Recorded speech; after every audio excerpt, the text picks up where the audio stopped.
Hi students मास lifestyle आपको स्वागत। चलित वर्ष जो पिला माने पंचम श्रेणी रे पढ़ुच पिला माने तमरो हाफियरली एग्जाम चली तो से हाफियरली एग्जाम रे जहाँ कि तुम आसंता 15 तारिख बा आसंता काली रही तुम मैथमेटिक्स रही मैथमेटिक्स सह ड्राइंग रही बा गणित चित्रांकन रही तो से चित्रांकन रे जो रियल क्वेश्चन टी डिस्कसन करी तो चैनल को जब सब्सक्राइब कर चैनल को सब्सक्राइब कर ता सहित चैनल को लाइक शेयर कर।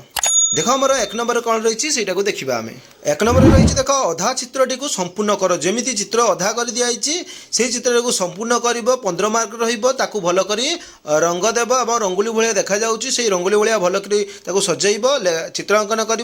भल कर रंग देव। नेक्स्ट देख 2 नंबर दिखाई चित्रटी को बड़ कर अंकन कर सेटा भी 15 मार्क रही बड़ कर अंकन कमी देखनी देख आम चित्रटी रही जो कुकुर चित्र केमी कर देखनी ये बड़ चित्र कर भल कर रंग देव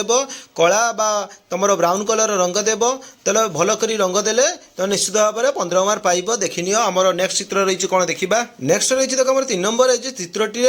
रंग दियो भल कर देख चित्रटी कौन दिखाई गोटे गाँव प्राकृतिक दृश्य दिखाई 20 मार्क रही भल कर रंग देव घास घर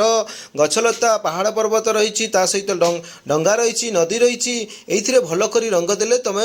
20 मार्क पाइब जे जिते भल कर रंग दे पार स्केच रे दियो बा तुम तुली रंग दियो बा तुम तुम खड़ी रंग दियो देले भल कर रंग देव देले निश्चित भाव में 20 मार्क पाइब। तो चैनल को जब नुआ आसी चैनल को सब्सक्राइब करो।